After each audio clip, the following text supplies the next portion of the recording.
Hey everybody, John O'Connor here again, and welcome to Lexington. Today, we're going to talk about some burnt zombies. This is the second part of my double feature today, which was my After the Dice, which was actually filmed on a Friday, like it's supposed to be. I never get around to doing that, but I'm doing it today. And this is the second part of my promise. We're going to actually talk about the burnt zombie as a creature. Now, I thought about doing this as a monster ecology video, but I really don't think that I'll actually have enough content to start doing monster ecology videos as far as monsters function in my world. Most of them function about the same. The ones that don't, I think can fit into a Welcome to Lexington feature. So, with that in mind, let's talk about this zombie. I'm going to go over the basic idea behind it, the modifications I made to the zombie that you can find in Monster Manual 1, and I'll actually put its information in the description, so if you want to use it for yourself, please feel free to. You don't even have to give me credit. I mean, it's free content, so I hope you guys enjoy. So, first thing I did is I have a monster template that I have on my computer. It's the way I like to have all my monster templates laid out. Opened that up, typed in all the base information of the zombie, and then I started tweaking it. I used to like the idea of, oh, I'm going to make a new monster, I'm going to do this. It takes a lot more time and effort to make a new monster. Sometimes you just want to make a rift on a old one. And again, the idea with the burnt zombie was, watched last week's Walking Dead, saw the burnt walkers, and I was like, that would be epic to fight in D&D. So, as far as its hit dice, standard zombie hit dice, 2d12. Mine's 19 HP. Still has the crappy initiative, still has the, alright speed. I took out toughness.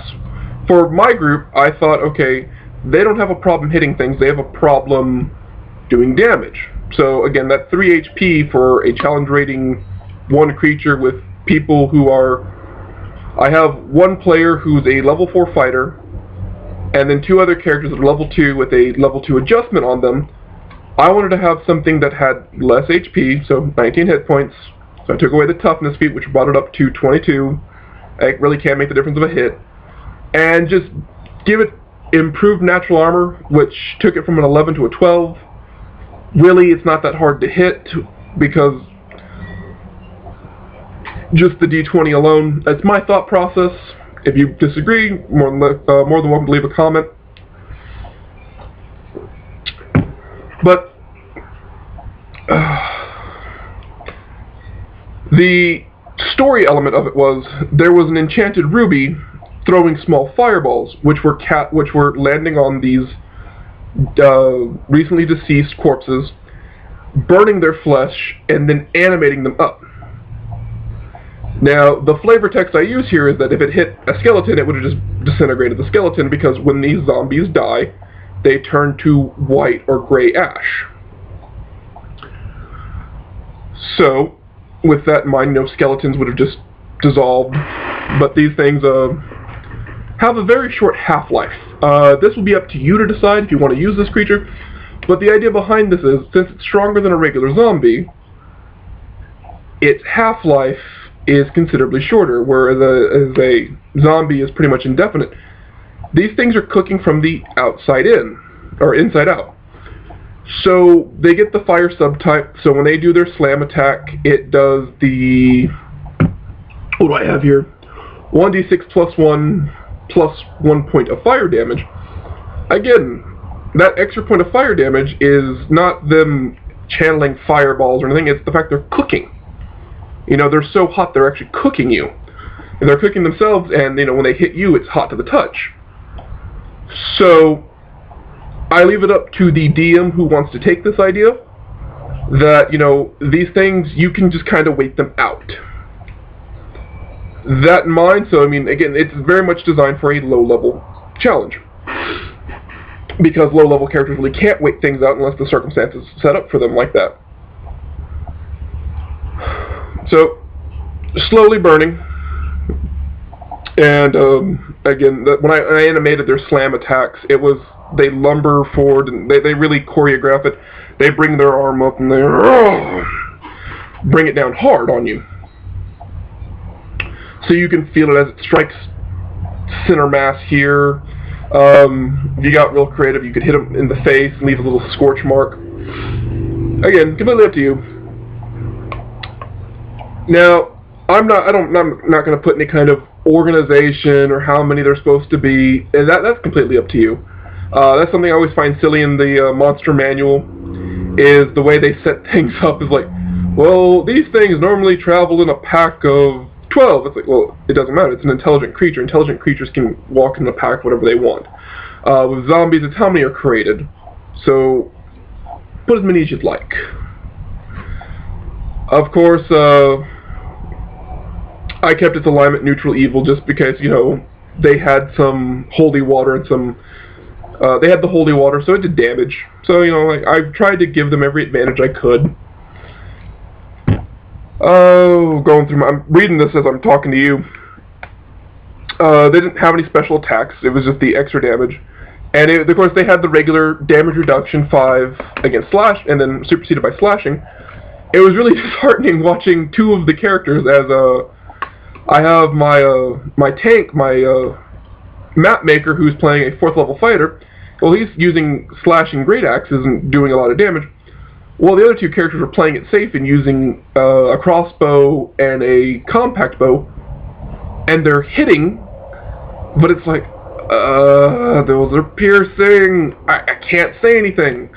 But the ranger, especially, is playing a lycanthrope blood, who gets claw attacks, which are slashing, and I'm like, that would do so much more damage. But again, DM, have the DM face on. I can't say anything.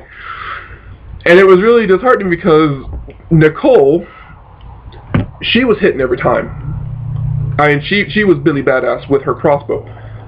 And she thought she was doing good because on her D6 she kept rolling 5s. And that was the irritating part of having to keep my mouth shut, was going, man, I wish you were rolling that 6 so you were doing a damage. So I kept seeing 6s all night, or 5s all night, and I was like, okay. I have to pretend to be writing stuff into my little chart, and I'm just sitting there going, oh, I wish I could tell you that you're not doing anything. That's the fun part about Undead, you know, no critical hits, and, you know, they have the whole thing, you know, the damage reduction. So the fighter using his slashing, he's chopping and hacking, doing a really great job, and the other two just, yeah, you can see the bolts and stuff are going in the zombie, but it's not doing anything. But again, just gotta keep my mouth shut on that one. When Reyna, which is Carly's character, actually switched over to, you know, just using her claws, the battle had taken about 20 minutes real time up until that point, and then only took an additional 10 after that, because she was kicking ass. And now that she was getting close, you know, she was taking some damage, but she's a 2nd level ranger, and, you know, she held her own. She knew when to back up, take a potion, and, you know, when to just keep going. So it was a lot more satisfying when she dropped her composite bow and started using her claws, because I was like, yes, you're doing damage. And when the session was over, I was like, showed them the burnt zombie, which I'll show you in the description, as I said.